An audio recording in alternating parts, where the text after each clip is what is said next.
Olá, queridos profissionais da Educação Infantil Carioca. É com muito prazer que nós, da Gerência de Educação Infantil, apresentamos a Jornada Pedagógica aqui no Museu de Ciências da Terra. E esse ano a jornada tem um sabor ainda mais especial, porque ela completa 10 anos de vida, 10 anos de muitas histórias, 10 anos de muitas narrativas, de muitos reencontros. Ao longo da semana vão passar por aqui pessoas que fizeram e que fazem da nossa querida JPI uma das formações mais esperadas. Comemore você também esses 10 anos de muitas histórias e de muitos reencontros que traduzem a marca da educação infantil carioca. Um agradecimento muito especial à nossa querida secretária de Educação, professora Thalma Romero Suani, que possibilitou esse grande encontro da educação infantil. Vamos ouvi-la. Olá, bom dia. Essa semana nós estamos celebrando 10 anos de jornada da educação infantil no município do Rio de Janeiro. Para mim, com grande orgulho, pertencendo a essa rede, iniciar essa semana, que vai ser uma semana especial de práticas e de reflexões do trabalho que vem sendo desenvolvido na rede.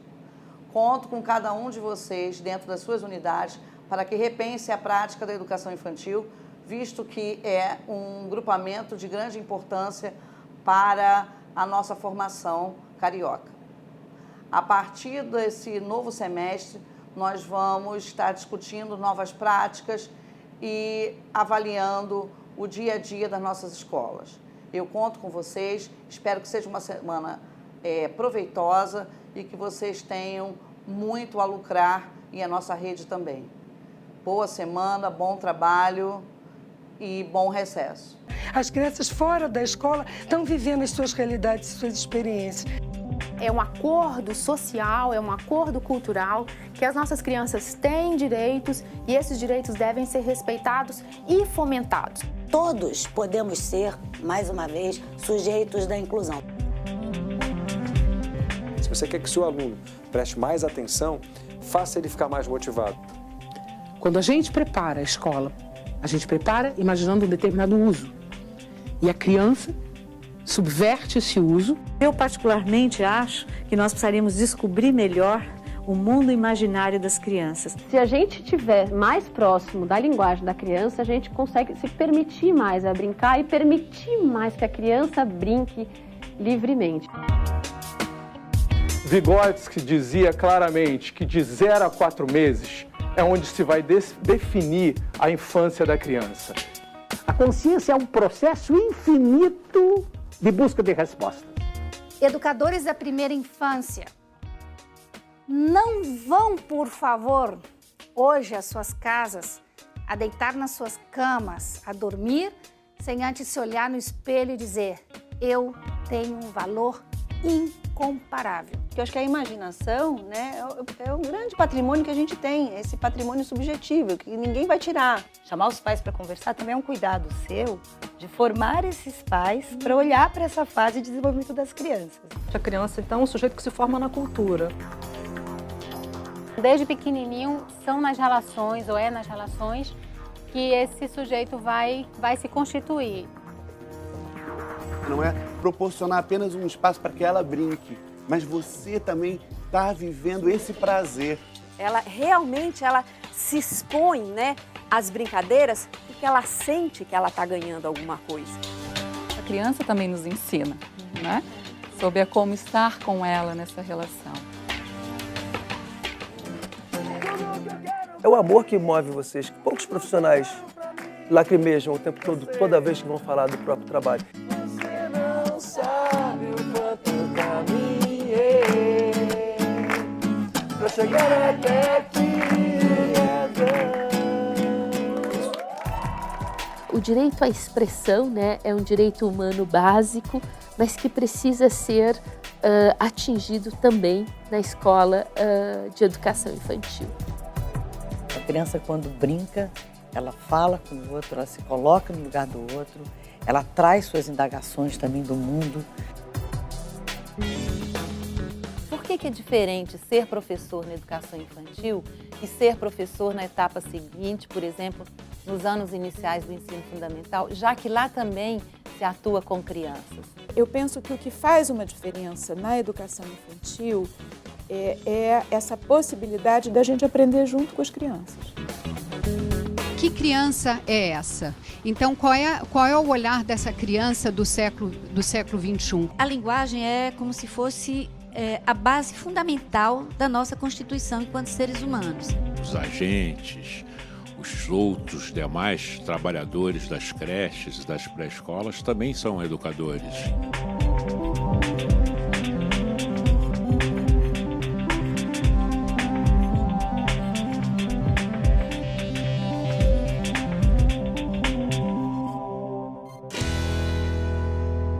Eu sou Andréa Barros. E eu sou Joana Oscar. E estamos aqui para falar dos 10 anos de Jornada Pedagógica da Educação Infantil. A JP é um espaço genuíno de formação. Acreditamos que é um exercício de diálogo. Sim, diálogo entre a teoria e a prática. Ainda me lembro da minha primeira jornada pedagógica da educação infantil. Pois é, Andréia, 10 anos em que vivemos momentos maravilhosos de formação que nos impactaram de forma ímpar. O que a gente tem para dizer, que é o que a gente acredita, que esse é o momento de protagonismo da EI dessa rede. Avante, educação infantil, que venham mais 10 anos. Hashtag 10 anos de JP. Beijo! Olá. Sou Bruno Rossato e faço parte da equipe GEI. Eu sou Mariana Zadminas, professora de Educação Infantil e faço parte da equipe GEI. Estamos aqui mais um dia no Museu Ciências da Terra, localizado no bairro da Urca, para um momento muito especial da nossa jornada. Hoje traremos a temática da transição da educação infantil para o ensino fundamental. Nossa, quantos percursos nossas crianças passam, saem do ambiente doméstico e vão para as unidades de educação infantil. É uma caminhada longa. Sim, e hoje para falar conosco, contaremos com duas especialistas, Maíra Freitas e Georgette Barbosa. Georgette Barbosa é doutoranda em Educação pela Universidade Rural do Rio de Janeiro e orientadora pedagógica nos municípios de São João de Meriti e Mesquita. Maíra Freitas é professora do CAP-UERJ e mestre em Educação pelo Proped-UERJ. Ainda contamos com as professoras parceiras da rede. Nossas professoras articuladoras e nossas professoras de Educação Infantil. Nossa, essa roda vai ser imperdível. Vem com a gente!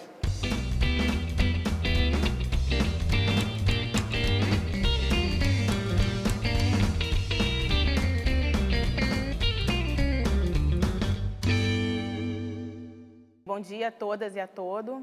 Queria agradecer pelo convite, é uma grande oportunidade estar aqui, falar de um assunto que é muito importante para a gente que está na escola, que é falar sobre a transição da educação infantil, entre a educação infantil e o ensino fundamental, que é um tema que é muito caro para mim, que é um assunto que é muito importante na minha vida mesmo enquanto professora.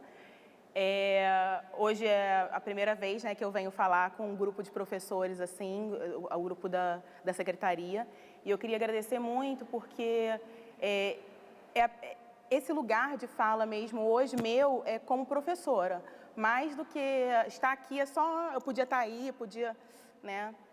Hoje meu lugar é como professora, assim, eu falo do lugar da professora do primeiro ano, da professora que foi muito tempo professora de educação infantil, e que tem pensado, assim como vocês, tenho certeza, sobre essa transição.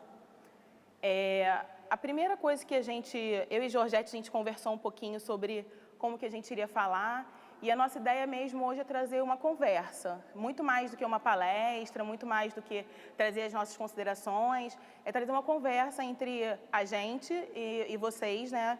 Nós todos que somos professores, tanto eu quanto Georgette. A primeira coisa que a gente pensou quando foi pensar na nossa fala, a primeira coisa que a gente combinou quando foi pensar na nossa fala, é como que a gente vai abordar esse tema, que é um assunto que não é novo, é um tema que já vem aí sendo falado durante muito tempo, mas que, ao mesmo tempo, ainda é um assunto que causa, não só na gente, não só na escola, não só nos professores, mas também nas crianças e nas famílias, uma tensão muito grande, que é esse tema da transição. Bom dia a todos. É um prazer estar aqui. Quero agradecer o convite. Assim como a Maíra falou, é muito bom a gente falar sobre a transição, porque é um tema também para mim muito importante, é um tema de pesquisa, é um tema que eu venho investigando e, como a Maíra acabou de falar, não é uma novidade, a gente já está com esse tema aí no cenário educativo já tem mais de 2 décadas. para a gente ter uma ideia, o próprio referencial curricular nacional para a educação infantil de 1998 já fala da transição, né, dessa importância, que é um momento assim muito significativo para a criança, que pode trazer ansiedades e inseguranças para essa criança, esse momento da transição. É claro que quando a gente fala em transição, a gente tem que pensar em transições, porque a criança, ela nasce, ela já está em transição, assim como nós também ainda estamos em transição, né, na nossa vida. E ela vai para a creche, depois ela vai para a pré-escola, e a gente está falando aqui dessa passagem da pré-escola para o ensino fundamental. Por que essa transição assim marca muito? Talvez seja porque pelo valor que a gente dá pela leitura e pela escrita, né? Aquele momento importante, a criança vai aprender. Então, assim, falar dessa transição não é falar de novidade, mas é falar de um desafio, porque apesar dela já estar no cenário educativo há bastante tempo, quando a gente começa a falar, quando a gente começa a dialogar, a gente percebe quantas concepções ainda que a gente precisa desconstruir e construir novas concepções para que esse momento de passagem de uma etapa para outra possa ser mais suavizado na vida da criança, porque ele traz realmente muitas tensões. E a transição ela vai ganhar uma visibilidade maior quando o ensino fundamental é ampliado, de 8 para 9 anos, não é isso? A partir de 2006, a lei amplia esse ensino fundamental, então a transição ganha visibilidade. Por quê? Agora é obrigatório que todas as crianças de 6 anos estejam na escola a partir de 2006. E como pensar nessa criança de 6 anos que antes ela estava assim, ó, ou na educação infantil ou no ensino fundamental? Alguns sistemas de ensino colocavam a criança de 6 anos na educação infantil, a antiga classe de alfabetização. E outros sistemas colocavam essa criança no ensino fundamental. Mas com a lei, com a ampliação, essa criança foi localizada no ensino fundamental. Então, é uma criança que sai da educação infantil, chega ao ensino fundamental com 6 anos de idade. Algumas com 5 anos, que ainda vão completar 6 anos de idade. Então, falar da transição é no desafio de olhar para a criança. Porque o sujeito, ele é o foco de todas as práticas pedagógicas. Então, eu preciso olhar para essa criança e a maneira como ela se relaciona com a cultura. Então, assim, é muito bom estar aqui para a gente poder conversar. Num primeiro momento, quando a gente foi pensar nesse tema transição, primeiro a gente foi ao que a gente fala no senso comum mesmo, né? O que a gente fala no dia a dia, o que é transição. E aí nós tivemos a ideia de ir lá no dicionário, né? O que está escrito no dicionário sobre o que significa a palavra transição. No dicionário está dizendo que é a passagem de um lugar, de um estado de coisas, de uma condição a outra. E como sinônimos, eles trazem a palavra mudança, trânsito, alteração, modificação, passagem, substituição, transferência, transformação e troca. Eu acho que essas palavras que o dicionário nos traz, né, principalmente os sinônimos, eles trazem algumas dicas, algumas pistas sobre o que a gente entende como transição. A primeira coisa dessas palavras que me chama a atenção é essa palavra troca. Por que essa mudança, essa transição, precisa ser um momento de ruptura se essa criança ela está na escola, ela continua na escola e, acima de tudo, ela continua sendo criança? A palavra troca, ela nos remete a essa relação que precisa existir e que tanto eu quanto o Georgette, na nossa conversa, a gente percebe que a gente defende, inclusive, a mesma coisa, essa troca que precisa existir entre a educação infantil e o ensino fundamental. Essa parceria, esse diálogo, essa aproximação, que também são palavras que aparecem aqui, né, como mudança, modificação, ela precisa acontecer não só entre os professores, mas também entre os espaços, entre as crianças, entre as redes, entre os diretores, enfim. Por que a gente diz isso? Porque estar na escola é um movimento contínuo, a criança continuará na escola e ela ainda participará de outras transições na vida, como a Georgette já falou, né? Depois, quando ela passa do ensino fundamental 1 para o fundamental 2, é uma outra transição e que, mais uma vez, traz uma ruptura e traz uma tensão. Então, o desafio hoje para a gente, e eu acho que a proposta dessa conversa pensar em práticas mediadoras de aprendizagem que favoreçam essa troca, que favoreçam esse momento de transição de maneira tranquila, de maneira que a criança, não só a criança, mas também os outros agentes, eu acho que aí a gente não está falando, o nosso foco sempre é na criança, mas isso também precisa ser tranquilo para as famílias, isso também precisa ser tranquilo para os professores e isso para a própria escola, né? Como a Georgette já falou também um pouquinho, essa tensão se dá muito, principalmente, por conta dessa marca da cultura escrita que se dá a partir do primeiro ano. Ainda hoje a gente entende o primeiro ano como o ano de escolaridade, um dos anos de escolaridade mais importantes, sempre tem esse lugar, né? Nossa, você é professora de alfabetização, que importante que é isso, mas, ao mesmo tempo, esse lugar como um marco na vida da criança, que é o lugar onde ela vai se alfabetizar. E a gente entende que, na verdade, embora o primeiro ano seja o responsável por esse momento mesmo de aquisição ou de chegada da leitura e da escrita de maneira mais sistemática, a criança precisa e já pode ter tido contato com a leitura e com a escrita ao longo da vida. Ela já vem, nenhuma criança chega no primeiro ano sem nenhuma experiência. E essas experiências, a gente entende que elas também podem ser experiências que aconteçam na educação infantil. Mas de que maneira? De maneira sistemática, de maneira no sentido de ensinar a ler e escrever, esse é o lugar da educação infantil? Eu acho que essa é a nossa questão e Georgette vai trazer agora alguns pontos de tensão nessa questão de que momento e qual é esse lugar da leitura e da escrita, qual é essa marca que a educação infantil traz. Eu gosto de trazer as diretrizes curriculares nacionais da educação infantil, porque ela dá uma pista muito importante quando ela vai falar da transição. Se os documentos anteriores falavam da transição, mas muitas vezes falavam da importância, mas não diziam como fazer, as possibilidades. E eu acho que as diretrizes, elas vêm, assim, dando uma dica muito importante, uma pista, porque ela vai falar da importância desse processo contínuo, do desenvolvimento e da aprendizagem da criança. Então, assim, há uma continuidade. Mesmo de uma etapa para outra, não acaba ali, não é estanque, né? Precisa pensar nessa continuidade e para eu pensar nessa continuidade, eu preciso saber o que acontece no primeiro ano.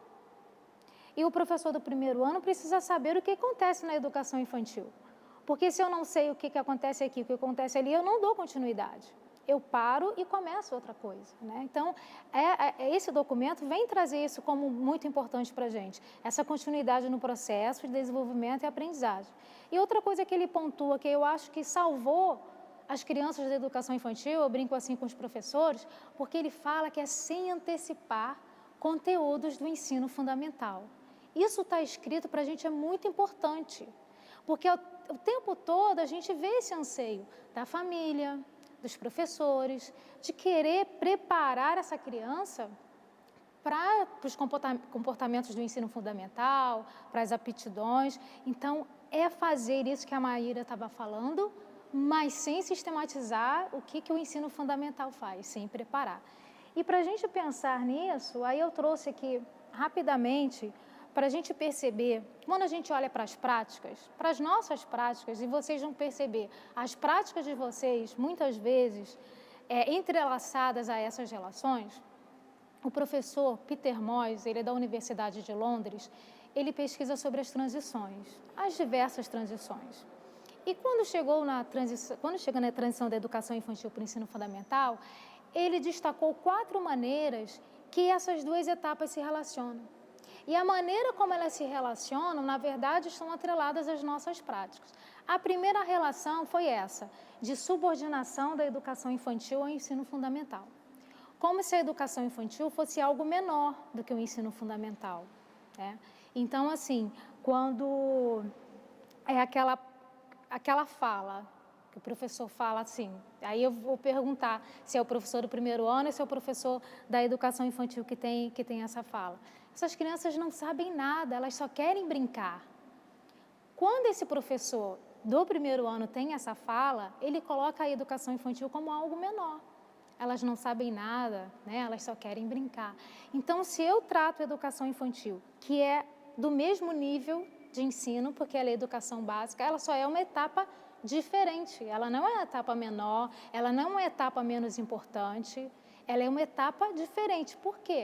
A criança na educação infantil, ela tem uma especificidade da faixa etária que vai se modificando ao longo do ensino fundamental.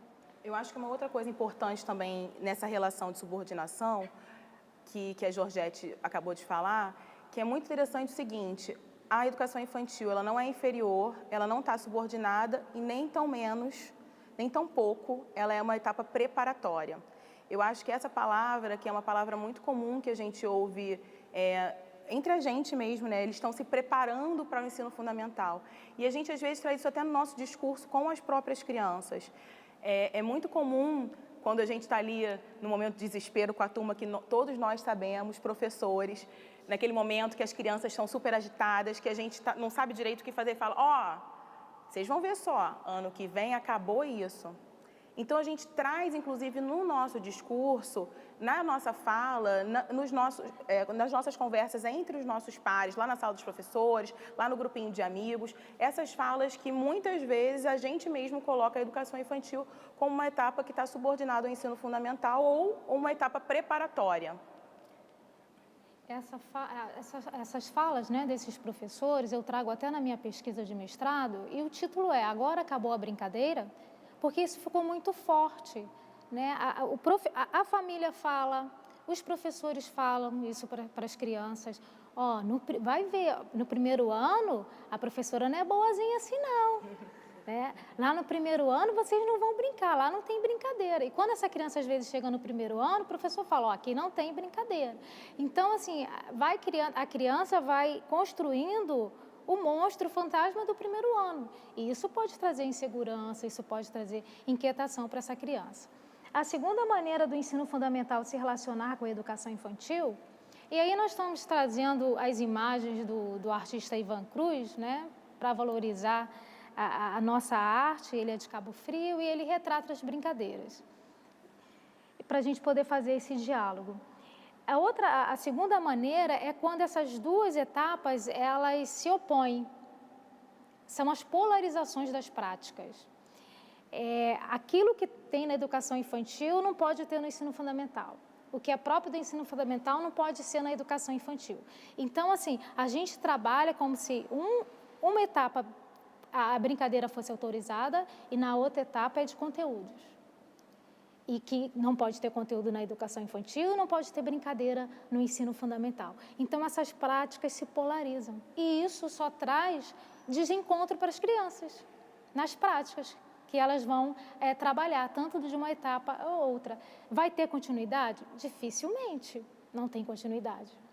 Se o que faz aqui não é permitido aqui e vice-versa, vai ter realmente uma ruptura. Interessante nessa questão da ruptura também, é que não é tão comum, mas a gente também vê em algumas turmas de educação infantil os professores trazendo o discurso seguinte: não pode escrever, não pode ler, não pode ter contato com a leitura e com a escrita. Isso muitas vezes acontece também. Como se o mundo da leitura e da escrita fosse alguma coisa que ainda não foi autorizada à criança, né? A criança ainda não está autorizada a escrever, a criança ainda não está autorizada a ler, a criança ainda não está autorizada a ter acesso ao mundo da escrita, porque aquilo não é próprio da educação infantil. Então, esse perigo que a gente tem da polarização, ele acontece não só da gente trazer práticas de uma para outra, como também da gente negar essas práticas. E a negação dessas práticas, ela também acaba sendo muito relevante de maneira negativa, né? Acaba sendo a negação das práticas, essa extremidade do processo, né? A gente brinca que qualquer extremidade de processo, ela é complicada. O desafio é a gente estar ali na linha tênue entre uma coisa e outra, mas essa extremidade do processo, onde a negação da prática também acontece, também é muito perigosa, e isso a gente também tem que estar atento. Tem uma pesquisa da professora Flávia Mota, minha orientadora da Universidade Federal Rural do Rio de Janeiro, que ela vai falar exatamente sobre essas polarizações. Ela acompanhou uma turma da educação infantil, da pré-escola, e acompanhou essa mesma turma quando eles foram para o ensino fundamental. E, nitidamente, ela percebe que as atividades lúdicas para potencializar as aprendizagens das crianças estavam presentes na educação infantil. Mas, quando chega no ensino fundamental, essas atividades elas ficam em segundo plano. E as crianças, elas pertenciam à mesma escola, né? Então, assim, às vezes a gente tem a ideia de que essa transição é mais suave, já que a criança está na mesma escola, e muitas vezes isso não é verdade. Não é só ir para uma escola diferente que é uma transição maior. Então, a gente percebe que essa prática, esse currículo precisa estar dialogando, porque senão pode estar bem perto, mas a distância vai ser grande para a criança. A terceira maneira que ele fala dessa relação da educação infantil com o ensino fundamental, agora seria uma preparação contrária. Se na primeira é a pré-escola preparando para o primeiro ano, nessa terceira relação seria o primeiro ano se preparando as suas práticas para receber a educação infantil. Uma coisa que a gente tem visto muito e como coisas assim, e como um ponto muito significativo e importante, o ensino fundamental pensar que essa criança de 6 anos que está chegando, conhecer as práticas da educação infantil para que possa acontecer, ter essa continuidade no processo. E a quarta e última relação, que é o que a gente está propondo hoje aqui, né? É o que eu acredito que a Secretaria vem fazendo com as formações, é de um espaço compartilhado. É desse diálogo, desse encontro. É preciso que a educação infantil e o ensino fundamental se encontrem a partir da Secretaria de Educação, os professores, os coordenadores pedagógicos. A Maíra falou que ela fala do lugar de professora, né?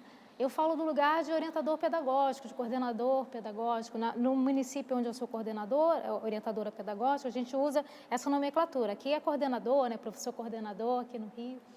Então, assim, eu falo do lugar de orientador pedagógico que precisa orientar tanto os professores da educação infantil quanto do ensino fundamental. Precisa haver esse encontro, esse diálogo, senão a gente não consegue dar uma continuidade. Vai continuar cada um falando da transição, porque isso é uma coisa assim muito pontual. Na secretaria, onde eu já trabalhei na educação infantil, na equipe, a gente sempre falou de transição. O primeiro ano, né, a equipe do primeiro ano, da alfabetização, também falava de transição, mas cada um do seu lado. E aí a gente não se encontrava. Então, esse desencontro acontecia na escola, acontecia no currículo dessas crianças. Então, assim, esse espaço compartilhado e esse momento de encontro é o primeiro passo para a gente poder pensar e encontrar as crianças dessas duas etapas.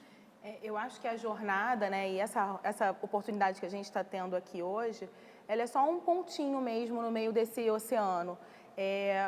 Os GTs, que a gente sabe que vocês participam, né, o GT de transição, as formações, os encontros de professores. E eu acho que tem um outro ponto também, e aí é papel mesmo do professor e das equipes que estão na escola, que é também de falar sobre esse tema com as famílias. Muitas vezes eu trabalho numa escola em que as crianças vêm de várias redes. Eu sou professora do primeiro ano, então eles vêm da educação infantil da Secretaria Municipal do Rio, de São João de Meriti, enfim, de várias outras secretarias, de escolas privadas. E o que a gente percebe muito, uma angústia das famílias. E às vezes é papel nosso também, como professor, né, como professora, como professores de educação infantil, tranquilizar essas famílias e trazer para elas também esse papel da transição. É muito comum na fala dos professores dizer assim, olha, eu estou sofrendo muita pressão das famílias. Porque quando eu não passo tarefa de casa, por exemplo, as famílias acham que a gente não está ensinando. Quando não tem caderno na educação infantil, as famílias acham que a gente está aqui sem fazer nada. Então, também é nosso papel ter essa conversa com as famílias, né? A partir das reuniões que a gente faz os atendimentos, explicar um pouco qual é o papel da escola, qual é o papel da educação infantil, qual é o papel do primeiro ano. É um trabalho, a gente sabe, assim, eu não estou falando de um lugar de, nossa, isso é fácil de acontecer, isso não é fácil, isso é difícil. A gente precisa ter muita paciência, muito cuidado com essa fala, muito cuidado com as famílias, com a formação.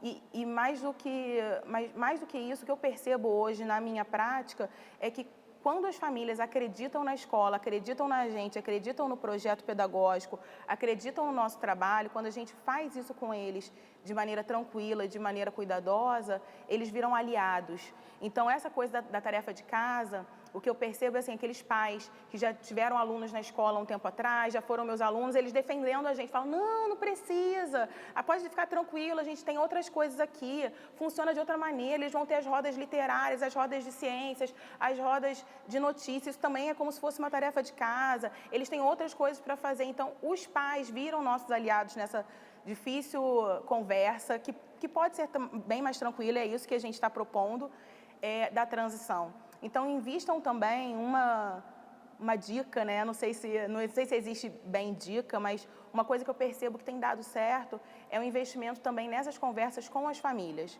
As famílias, quando acreditam na gente, elas se tornam aliadas, inclusive com as outras famílias. É muito importante isso, porque assim, quando falar em transição, a gente está aqui falando do tema da transição, trazendo questões, levantando, falando dessa importância, porque a transição acontece para as famílias, para os profissionais da escola e para as crianças, mas não perder de vista a criança. Essa concepção das diversas infâncias que nós temos na escola, né? Vocês aqui, como eu não sou do município do Rio, não trabalho, mas eu sei que é uma rede enorme, grande, com muita diversidade, né? São locais, assim, muito diferentes do outro. Então, nós temos muitas culturas. E a escola tem um desafio de que é aprender a conhecer essas culturas, a valorizar essa cultura que a família traz, que a criança traz, de acordo com a sua comunidade. Porque eu não posso perder a criança o foco da criança e dessas infâncias que são múltiplas, porque essa dicotomia de educação infantil e ensino fundamental, essa fragmentação, aí a professora Sônia Kramer fala isso, só está na cabeça do adulto. Porque a criança, ela continua sendo criança. De uma etapa para outra, ela é criança. Então, ela não vivencia isso, essa diferença, o que é educação infantil e o que é ensino fundamental. O primeiro ano, ele ainda traz uma marca muito forte dessa cultura escolar, né? Dessa marca da sociedade moderna que elegeu a escola como um mecanismo que é justamente quem filtra, quem são os sujeitos civilizados, os sujeitos da ciência e os sujeitos não civilizados, os sujeitos do pensamento narrativo. Então, eu acho que pensar na escola como uma possibilidade de transformar, inclusive, essas crianças em sujeitos que vão transitar entre esses modos de pensamento, que vão transitar nessas culturas, que vão transitar nos seus meios, independente dos quais eles estejam inseridos, também é uma possibilidade de acreditar numa educação muito mais inclusiva.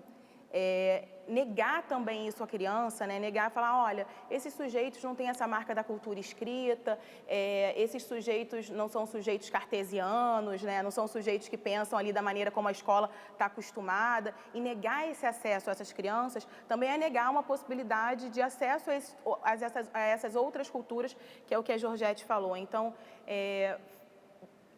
essa transição e esses momentos de troca com a escola, eles precisam ser possibilidades que a gente, enquanto professor, enquanto escola, enquanto instituição, traz, mas também precisa ser uma maneira da criança se ver ali de uma maneira tranquila. Então, ela precisa se reconhecer na escola. Eu acho que essa é uma marca que a escola precisa ainda avançar muito. A escola se reconhecer como um espaço que é um espaço também da criança. A gente ainda tem essa visão muito adultocêntrica, né? A gente ainda diz o que é da criança, ouvindo pouco o que eles trazem, ouvindo pouco quais são as possibilidades, quais são as vivências que as crianças estão acostumadas e querem trazer e que se sentem mais à vontade. E aí, nesse ponto que a gente chega na brincadeira, né? Como a brincadeira é própria da infância, como a brincadeira é uma marca e como a brincadeira também é uma possibilidade de aprendizado. Para a gente falar sobre a brincadeira, eu trouxe aqui um gráfico, esse aqui foi da minha pesquisa, com professores e com orientadores pedagógicos, e uma das perguntas era saber assim, as dificuldades que eles tinham, que eles encontravam no processo de transição, né? Que eles, na prática com as crianças, quais as dificuldades que eles percebiam que essas crianças tinham. E aí a gente vai observar que a maioria, assim, que a grande maioria disse que era o menor tempo para brincadeira, que isso fica muito marcado, né? Quando essa criança sai da educação infantil e vai para o ensino fundamental, essa questão da brincadeira. E aí, durante a pesquisa, nos enunciados dos professores, você vai percebendo que essa brincadeira ela tem diversos sentidos. Talvez esse seja um grande desafio para esse momento da transição, para os professores dos anos iniciais do ensino fundamental, entender que brincadeira é essa, quando a gente fala de brincadeira, né? Bakhtin, que é um filósofo da linguagem, ele vai dizer que não são apenas palavras aquilo que a gente fala, aquilo que a gente escuta, porque ela vem carregada de sentido, né? Daquilo que eu já trago da minha construção, que não é individual, é uma construção social, coletiva. Então, eu já trago isso carregado de muitos valores. E aí a gente foi percebendo que a brincadeira para o professor da educação infantil tinha um sentido. E quando chegava no ensino fundamental, era uma coisa de passatempo. Se der tempo, ou então vamos fazer uma coisinha, não entendendo a brincadeira, que ela precisa ser entendida como experiência de cultura. Isso é fundamental. Quando eu entendo que a brincadeira é uma experiência de cultura, e enquanto a criança brinca, ela está criando novos mundos, novas possibilidades, ela está imaginando, ela está invertendo a ordem dos objetos, como o Benjamin vai dizer, e ela está expressando ali a sua cultura. Porque na brincadeira de faz de conta, ela faz o papel da mãe, ela faz o papel do professor de acordo com o que ela olha. Então, muitas vezes a criança está brincando de casinha, né? E ela reproduz aquela fala da mãe, da cultura de casa que ela traz. E o outro já tem outra cultura, já vai organizar a casa de uma maneira diferente. E ali elas vão trocar. Então, é uma experiência de cultura muito importante. E a gente, como professor, a gente tem esse desafio. Aí, para falar, e pontuar outras coisas também, né, que traz a dificuldade, que seria o currículo, a gente sabe o currículo do primeiro ano, a organização da sala do primeiro ano. Por que a sala do primeiro ano tem que ser as carteiras uma atrás da outra, né, aquele quadro? Por que tem que ser assim? Porque tem que já começar assim. Por que essa sala do primeiro ano também não pode se organizar para acolher essas infâncias? Não é para acolher o aluno, porque é a pesquisa da própria professora Flávia que ela fala, de criança a alunos. Então, eu sou criança na educação infantil e no ensino fundamental eu tenho que incorporar o que é ser aluno. Então, fica muito forte essa tensão entre a cultura escolar e as culturas infantis. E aí eu trouxe para a gente pensar rapidamente, assim, para a gente refletir, em algumas questões, vocês vão ver no vídeo. Esse é um texto de Vygotsky e é muito importante, é uma leitura muito bacana desse texto, porque ele vai pontuando a brincadeira. Primeiro ele vai falar que a brincadeira ela é uma coisa assim, relacionada ao interesse da criança, ao desejo da criança de brincar. E a brincadeira também tem transições. O que interessa um bebê, uma brincadeira de bebê, interessa uma criança da pré-escola? Geralmente não. O bebê adora brincar de esconder, não é isso? Esconde, mas como ele ri, se diverte. Uma criança maior já não vai achar isso interessante, porque a brincadeira está muito ligada a isso, é o que interessa ele nesse momento, né? E aí ele vai falar que na brincadeira aqui agora, na pré-escola, eles vão dar, assim, outro caráter ao objeto. Uma criança muito pequena, vamos dizer, uma criança de 1 ano, até uns 2 anos de idade, se você der uma vassoura na mão dessa criança, ela vai brincar, mas ela vai brincar de varrer. A criança brinca com as funções de objeto. Vygotsky vai falar, se ela estiver perto de uma porta, o que ela vai brincar? De abrir e fechar a porta. Porque a brincadeira para ela, o objeto, é para brincar da função do objeto. Quando chega na pré-escola, não, a criança já consegue dar sentido a esse objeto. Então, você dá uma vassoura a ela não brinca de varrer, ela faz um cavalo. Ela já olha para aquele objeto e ela já consegue dar um novo sentido para aquilo. Então, ela já vai imaginar. Ele vai dizer também que toda brincadeira de imaginação tem regras. A criança sabe que ela está brincando, mas ela obedece às regras da brincadeira. Porque quando ela combina, vamos brincar de casinha, eu sou a mãe, você é o filho, ela não vai falar a fala do filho. Ela se comporta como se fosse a mãe. Ela vai dar ordens como se fosse a mãe, né? E a outra criança vai fazer aquilo que é do filho. Então, tem regras aí, claro que ela não tem noção disso, mas ela vai estabelecendo essas regras na brincadeira. Então, isso é extremamente importante para ela expressar a cultura. Nesse mesmo texto, tem é nesse texto que o Vygotsky fala da brincadeira como oportunidade de aprendizado. E ele traz uma questão muito interessante sobre essa questão das regras, que se a gente for pensar um pouco na função da leitura e da escrita, essa brincadeira ela pode auxiliar muito nessas questões. Claro que aqui eu tenho que tomar um pouquinho de cuidado para falar sobre isso. Eu não estou trazendo a brincadeira como uma visão utilitária da brincadeira. A gente brinca para tal coisa. Eu acredito que a brincadeira ela tem fim nela mesma. Mas eu acredito que a brincadeira também é uma oportunidade de aprendizado. E o Vygotsky, ele fala uma coisa bem interessante, que ele fala que é a partir da brincadeira que a criança começa a se submeter a regras coletivas. E o que é a escrita alfabética que não uma regra totalmente arbitrária e que a criança vai precisar em algum momento se submeter? Não tem nada na letra A, por exemplo, que diga que tem que ser daquele desenho, daquela forma. A criança precisa entender que ali existe uma arbitrariedade, que ali existe uma regra e que aquela regra precisa ser cumprida para que ocorra a comunicação. Eu não posso fazer o meu A de qualquer jeito, embora eu queira, porque existe uma regra da cultura, do meio em que eu vivo, em que o A está inserido. Então, ele fala que a brincadeira é a primeira vez que a criança submete nessa regra. Então, a criança que brinca pouco, que submete pouco a essas regras, talvez para ela entender que o A é uma regra arbitrária, seja um pouco mais difícil, porque ela não está tão acostumada a se submeter a essa arbitrariedade da brincadeira, né? Então, se submeter à arbitrariedade da escrita também pode ser um desafio. E aí, assim, de novo, ressaltando que eu não acho que a criança tenha que brincar para aprender a ler e escrever, mas entendendo que sim, que esse momento também é um momento de possibilidade, que a criança se coloque em outros papéis, se coloque em outros lugares, que às vezes só na escola que ela vai ter essa oportunidade. A gente hoje vive cada vez mais em famílias menores, muitas famílias ainda pequenas, né?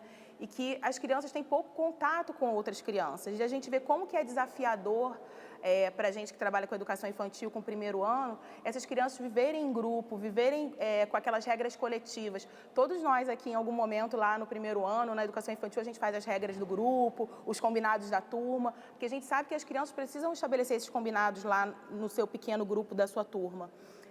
Então, a brincadeira ela também traz isso, essa regra e esse combinado que precisa ser estabelecido, que precisa sim, que faz parte da cultura, que faz parte do grupo. Na brincadeira, o último tópico que traz ali no vídeo, a criança ela vai agir contra aquilo que ela queria fazer naquele momento. Vamos pensar numa brincadeira de corrida, uma brincadeira simples. Você coloca uma linha no chão e as crianças ficam em cima da linha e quem chegar primeiro tem que chegar até em determinado lugar. E aí a gente vai falar 1, 2, 3 e já. Nessa brincadeira, enquanto eles esperam o professor falar 1, 2, 3 e eles querem correr, mas eles se seguram. Porque eles sabem que é o prazer maior de esperar a brincadeira acontecer. É maior até do que eles atenderem aquele impulso que eles querem no momento, que é de sair correndo. Entendeu? Então, assim, ele vai falar desse autocontrole que está na brincadeira, que é tão importante para as regras da aquisição da leitura e da escrita. Então, olhar para essa brincadeira como essa experiência de cultura, como essa especificidade da vida da criança. Um pouco ainda das questões que eu trago na minha pesquisa, quando eu estava conversando com os professores, assim, todos eles do município disseram que não tinham um projeto de transição, mas tinham intenções, atividades que eles faziam com a intenção de trabalhar a questão da brincadeira. Então, eu fui perguntar que intenções eram essas, que atividades eram essas que intencionavam para isso. E aí a gente vai ver aqui, eu não vou falar de todos, mas que a grande maioria, se a gente observar o primeiro aí, que atividades os professores da educação infantil faziam para ajudar no processo de transição. São atividades que estão direcionadas ao trabalho de letras e números. Então, a gente ainda vê ainda muito forte essa preocupação de antecipar conteúdos do ensino fundamental, acreditando que essa é a melhor maneira da criança, de preparar essa criança. Então, eu trago a educação infantil, mais uma vez, para aquela relação do Peter Monge, que é de subordinação. E eles vão falar também que aí, brincando as duas turmas juntas, né? Reuniões com os pais, fazendo isso que a Maíra falou, é muito importante a família acompanhar esse processo e saber o que vai acontecer. E, por último, eles falaram visitas da turma de educação infantil para o ensino fundamental. Essa é uma orientação já antiga, desde o referencial, que é de 98, que já dá essa pista de fazer atividades juntas, né? As crianças da educação infantil com o primeiro ano, propor recreação, um piquenique com essas crianças. Então, na escola que eu atuo como orientadora pedagógica, atuei até o ano passado, a gente marca essa transição com um ritual de passagem. Corsário vai falar muito isso, sobre a importância desses rituais de passagem na vida da criança. E aí a gente faz uma visita à escola que eles vão do bairro para o primeiro ano.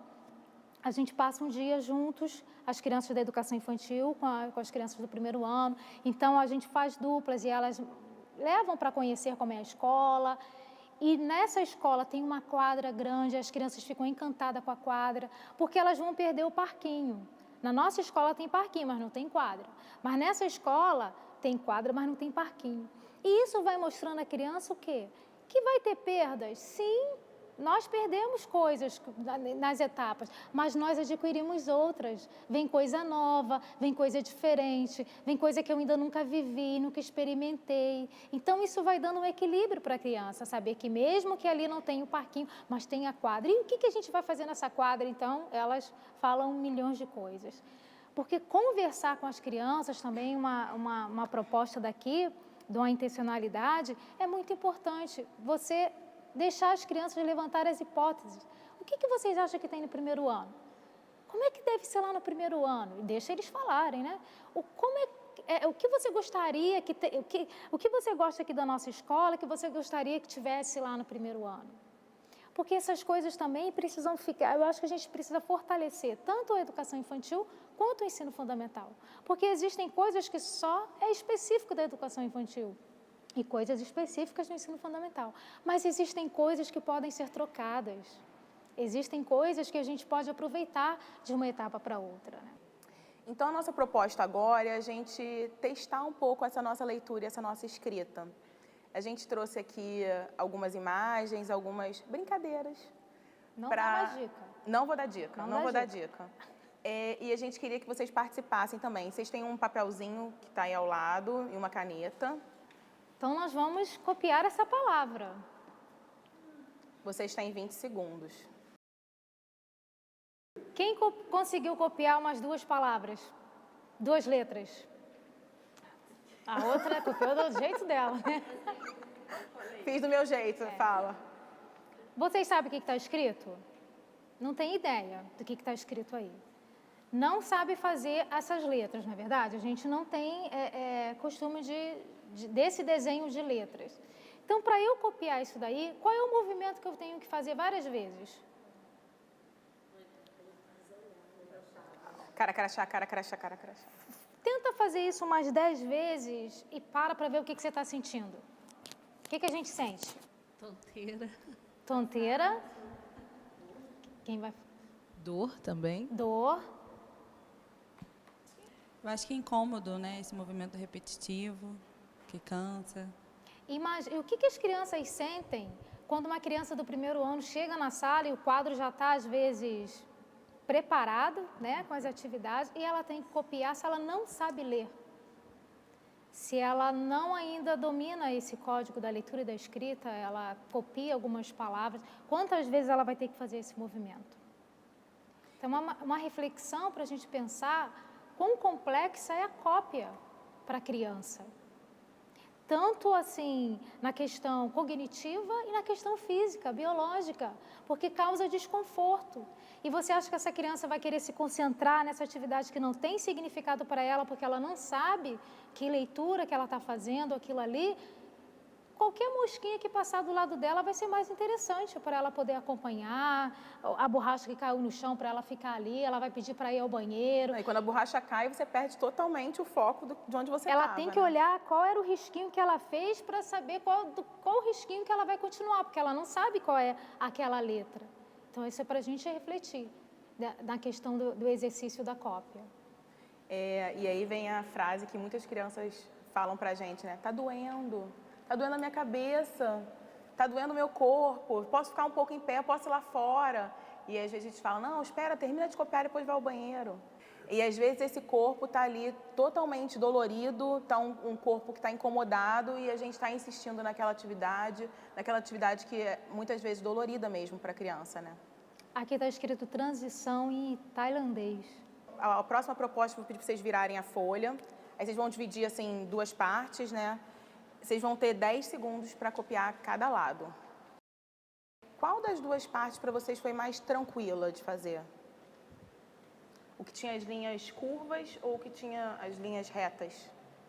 Linhas retas. Linhas retas. Mais alguém? Ou alguém teve mais facilidade com as linhas? Linhas retas também. Linhas retas.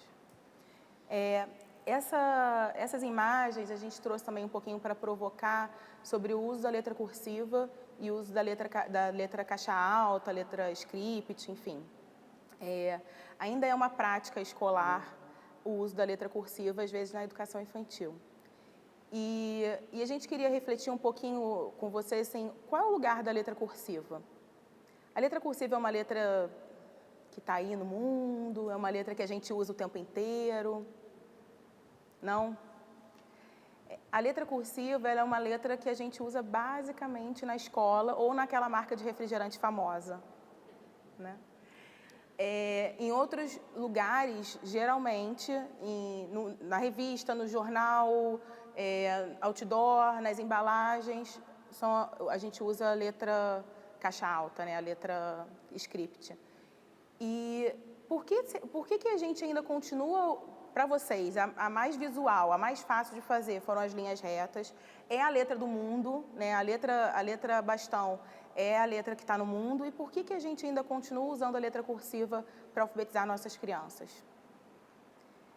Com essa reflexão, assim, sobre qual é esse lugar da letra cursiva, em nenhum momento, assim, eu queria negar a letra cursiva. Eu acho que é papel da escola apresentar não só diferentes letras, como diferentes gêneros textuais, diferentes suportes. A criança tem que saber ler, ela não tem que saber ler só no livro didático, ela tem que saber ler o jornal, ela tem que saber ler o outdoor, ela tem que saber ler a embalagem. Afinal, o que a gente quer são leitores de mundo, né? Não só leitores de palavras. A gente quer que as crianças entendam ali a função social da escrita.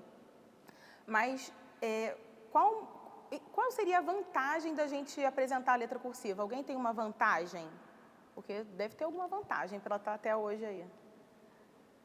Não? Uma dica, gente. Eu acho que essa ideia de antecipar mesmo, né? Esse conhecimento, porque já que vai acontecer numa etapa seguinte, e aí talvez usar na educação infantil faça com Seria que ela... uma vantagem de Isso, uso. talvez. Não concordo, né? Vou reiterar como você fez. Não concordo desse uso, mas pensando supostamente, acho que já que tem que aprender, então já vamos ensinar logo essa daqui, que é a letra da escola. Isso. Isso é uma coisa interessante para a gente pensar, que a letra cursiva, ela aparece como uma possibilidade de escrever um pouco mais rápido, né? Se a gente começar a escrever aqui letra script, bastão, e começar a escrever ela mais rápido, a letra cursiva acaba vindo, né? Porque ela... Mas é nosso objetivo na educação infantil, no primeiro ano, que as crianças escrevam rápido? A gente não tem esse objetivo. Se a gente não tem esse objetivo, por que a gente traz essa proposta? E aí a gente volta para o que a Georgette já falou um pouquinho sobre essa intencionalidade pedagógica. Qual é a nossa intenção quando a gente está apresentando as letras para as crianças? O nosso objetivo ali é uma letra rápida, é um texto corrido, é uma letra de médico para escrever bem rápido e a gente entregar logo a receita? Esse não é o lugar da educação infantil, né? A gente quer que as crianças conheçam as letras, que as crianças entendam qual é a função social da escrita. A gente quer que as crianças entendam que a letra está no mundo, que as palavras estão no mundo e que elas vão precisar serem usadas para alguma questão. Mas a gente não precisa de rapidez e nem de beleza, né? A gente também não precisa daquela letra caprichada. Isso para a gente pouco importa. O que importa é que a criança entenda ali qual é a função social da escrita. Então, pensar também, a gente trouxe essas imagens para problematizar um pouco esse uso da letra cursiva. A letra cursiva, ela também tem uma outra questão que é motora, ela é muito mais trabalhosa para fazer manualmente.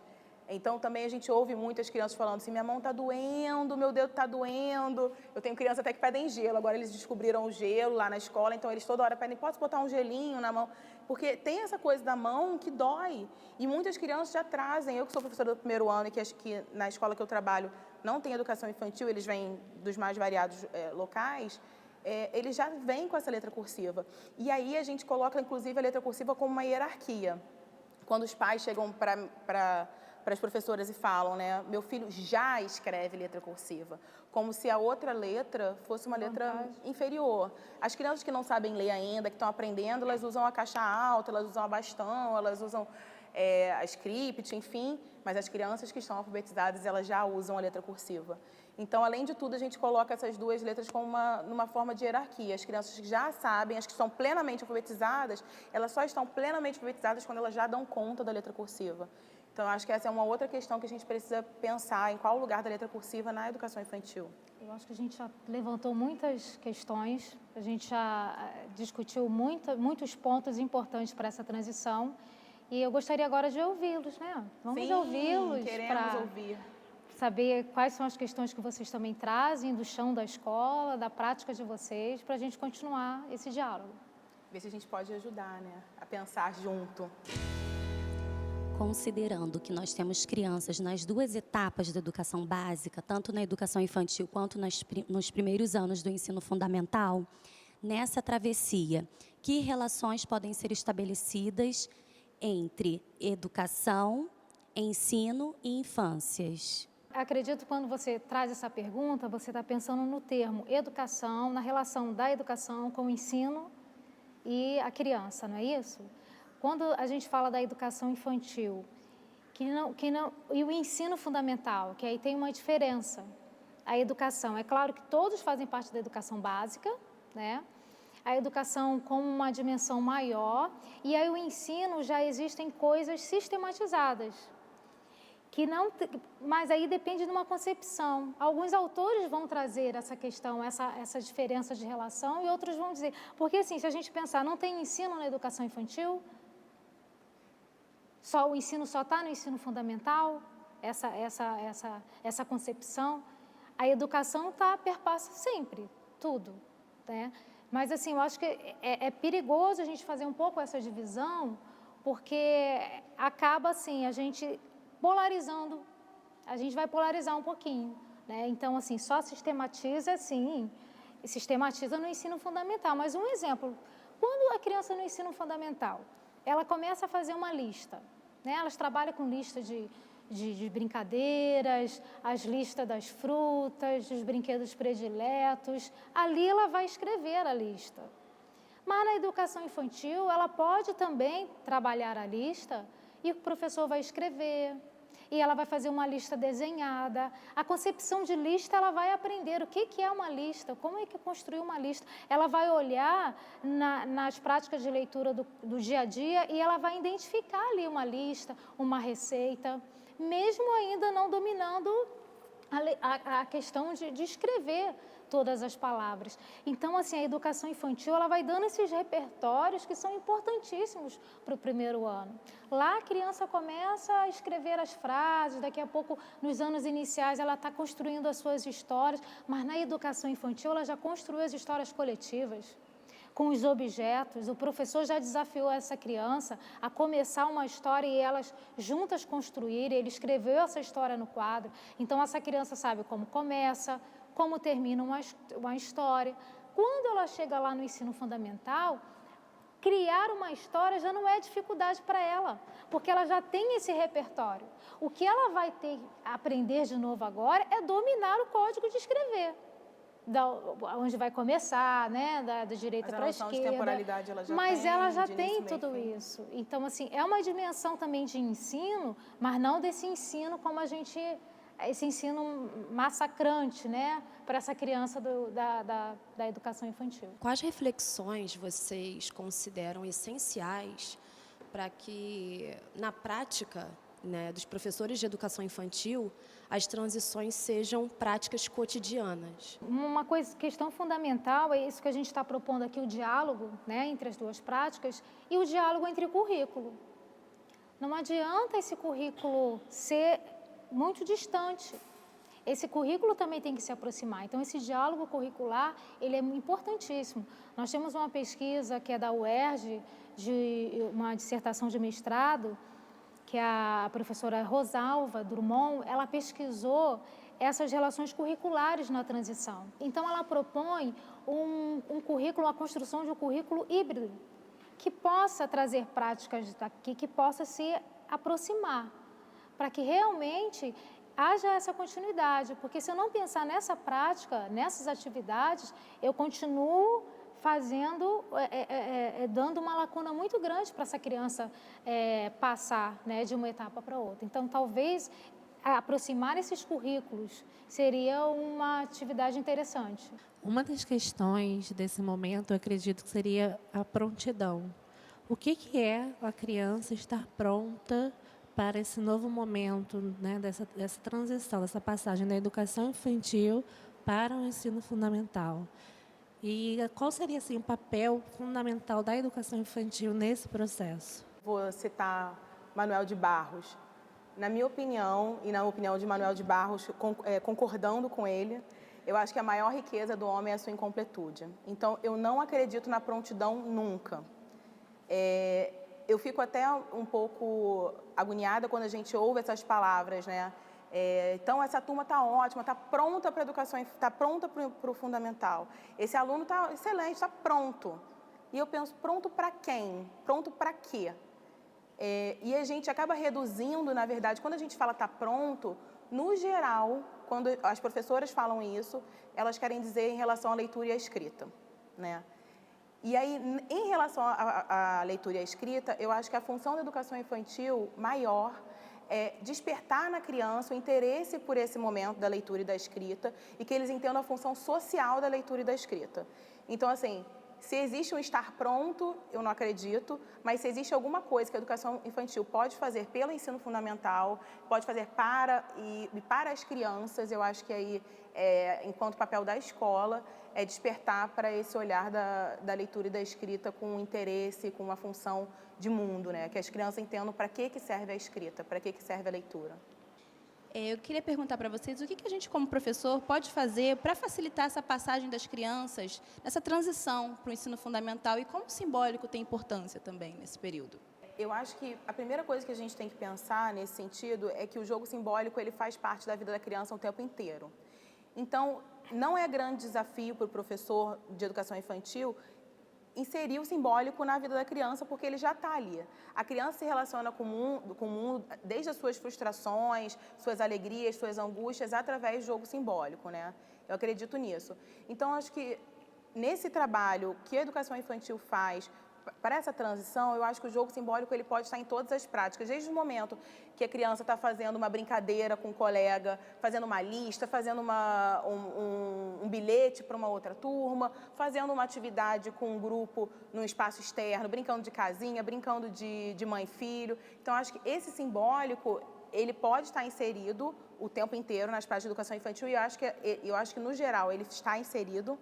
E eu acho que as práticas que vão ser exigidas das crianças no ensino fundamental, elas podem estar permeando esse jogo simbólico através da brincadeira. Então, seja numa brincadeira de garçom, numa brincadeira de professor. Então, o tempo inteiro, essa prática do jogo simbólico e das relações com a leitura e com a escrita, que eu acho que o nosso grande nó aí nessa transição, elas podem estar permeadas e junto com esse jogo simbólico. Georgette, você falou da questão do rito de passagem, né? Assim, pensando quais vivências, quais momentos com crianças, com as famílias, com os professores da educação infantil do primeiro ano a gente pode proporcionar, né, para favorecer e facilitar esse momento da transição. A transição é uma questão que tem que ser pensada pela escola, junto com os pais, porque não adianta o professor ter uma fala e a família ter outra fala, vai criar ansiedade da mesma forma, né, com essa criança. Então, quando o corsário que propõe esse rito de passagem é pensar em atividades que vai ajudar a criança a perceber essas mudanças, que ela está mudando, que ela está crescendo e ela vai passar por uma nova etapa. Então, se eu sou o professor e eu já tenho na minha escola também o primeiro ano, onde meus alunos vão, é esse espaço de encontro compartilhado que o professor da educação infantil precisa dialogar com o professor do primeiro ano. Porque se esse professor do primeiro ano sabe o que você faz, né, na educação infantil, ele vai dar uma continuidade. E você sabe o que é próprio do primeiro ano, você, enquanto educação infantil, já vai conversando com as crianças sobre essas questões. Mas uma conversa, assim, uma conversa muito amorosa, uma conversa, assim, com boas expectativas do que vem pela frente, porque o novo às vezes assusta, né, e a criança fica assustada. Então, um ritual de passagem seria as duas turmas fazerem atividades juntas para se conhecerem, para trocar. Se essa professora que vai pegar o primeiro ano, no próximo ano você conhece, ela pode ir na sua turma de educação infantil e conversar com as crianças. Porque assim, a criança já vai ter aquele contato com esse professor, ele pode ir lá contar uma história. Quando a gente faz essa visita de uma escola para outra, muitos professores falam assim, não, mas a minha escola não tem condições de visitar, eu não posso levar a minha turma para visitar em outra escola. A gente sabe que nem sempre é possível. E uma sugestão que eu sempre dou para esses professores, pede para os seus alunos da educação infantil escrever uma cartinha, ou a professora escrever o que eles gostariam de saber, o que tem no primeiro ano. E aí a professora escreve, eles mandam uma carta para o primeiro ano, a professora, junto com o primeiro ano, responde essa carta. Gente, vamos falar para as crianças da pré-escola o que a gente faz aqui? Aí eles escrevem e mandam essa cartinha de volta. E a professora lê, ó, as crianças do primeiro ano disseram que eles fazem isso, fazem aquilo, que na escola tem. Então, esse tipo de conversa vai ampliando essa criança as informações do que é esse primeiro ano, do que é essa passagem. Quando a gente visita também, o que a gente pede? A gente tira foto das crianças juntas. E aí a gente orienta para que essas fotos fiquem no mural. Para quando essa criança da educação infantil chegar lá no primeiro dia do primeiro ano, ela já vai se ver nessas fotos. Então, assim, já tem um elo afetivo. Então, o professor da educação infantil, ele pode facilitar esse processo, assim, de uma maneira muito importante, quando ele compreende esse momento de transição e essas mudanças. Da mesma forma que a gente gosta desse olhar, desse acolhimento para essa continuidade, a gente também oferece isso para o nosso aluno. Eu queria agradecer mais uma vez, né, a presença de vocês. Foi uma manhã muito rica para a gente, né, de estar aqui conversando, trazendo as angústias de quem está lá no chão da escola, assim como eu, como vocês, né, como Georgette, que também está no chão da escola, entendendo o que está acontecendo e trazendo questões reais do nosso dia a dia. Então, muito obrigada. Obrigada, Mariana e Bruno, pela apresentação, por tudo. Eu também quero agradecer o convite, muito especial, para poder compartilhar com vocês um pouco da experiência, e toda vez que a gente troca, que vocês trazem questões também, nos ajuda a pensar, né, Maíra, mais ainda e ampliar esse tema da transição. Às vezes, do ponto de vista do adulto, isso pode parecer uma coisa banal, mas não é para a criança. Ela vivencia mesmo muitas tensões nesse processo, então a gente fica assim, bem feliz. E quando a gente fala da transição, toda vez que eu começo a falar da transição, o que me vem à mente é uma frase que a gente separou, né, do Manuel de Barros. Novamente, ele. Porque ele fala de coisas assim insignificantes para os adultos, mas que as crianças valorizam, dos seres desprezíveis, que as crianças tanto gostam, né? Então ele vai dizer assim, quem anda no trilho é trem de ferro, sou água que corre entre pedras, liberdade caça jeito. E a gente percebe que as crianças, elas são como águas. Embora a cultura escolar tenha um trilho ali, quer mostrar uma única maneira de ser, de fazer, elas vão contornando as pedras e elas vão expressando as culturas delas e vão brincando. E que bom, né? É a maior revolução que a gente tem aí, seja infantil, sejam infantis. Ser infantil é revolucionário. Obrigada. Obrigada.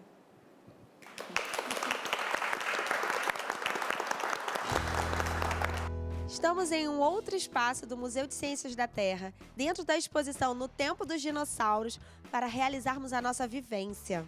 Maíra, você pode explicar para a gente o que vai acontecer? Claro, Mário. Hoje, a nossa ideia foi que essa experiência que a gente vai vivenciar agora relembre um pouco para a gente como que acontece nos planejamentos.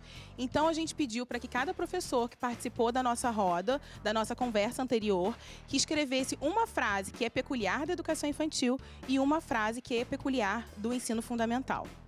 Agora, a Georgette vai explicar um pouquinho para a gente como que vai funcionar essa vivência. Bem, depois que todo mundo escreveu a sua frase, né, o que é característico da educação infantil e do ensino fundamental, a dinâmica vai ser, Mariana vai ler o que foi escrito, o que cada um colocou, e nós temos duas equipes aqui, uma equipe representando a educação infantil e uma equipe representando o ensino fundamental. À medida que a Mariana for ler a frase e a gente pensar se essa frase pertence à educação infantil ou pertence ao ensino fundamental, a gente dá um passo. Ok, meninas? Ok, menino? Vamos lá. Construir regras coletivamente.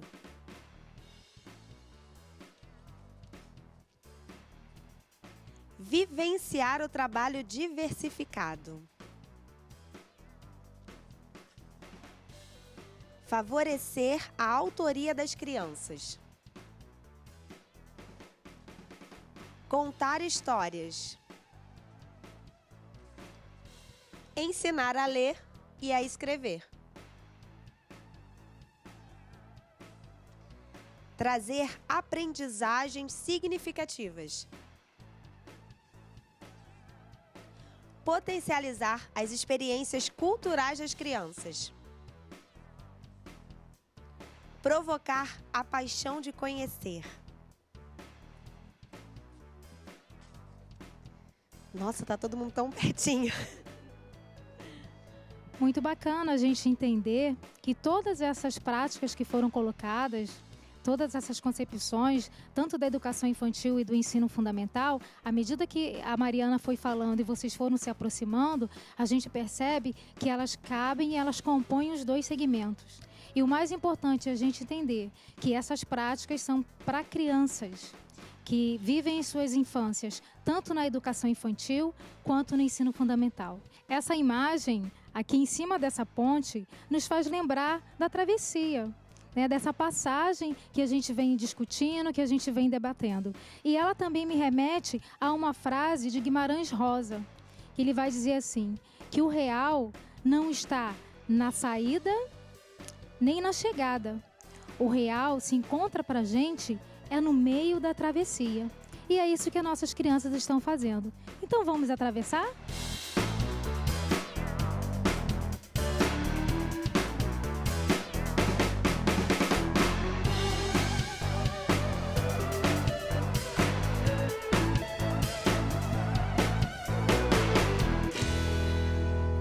Nossa, Bruno, que jornada incrível. Ah, é verdade, Mari. Quantos temas, quantas trocas, quantas experiências. É, Bruno, mas a discussão continua. Agora é com vocês.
O Museu de Ciências da Terra, este ano, teve a oportunidade de abrigar a 10ª Jornada Pedagógica de Educação Infantil, que é uma iniciativa da Prefeitura do município do Rio de Janeiro.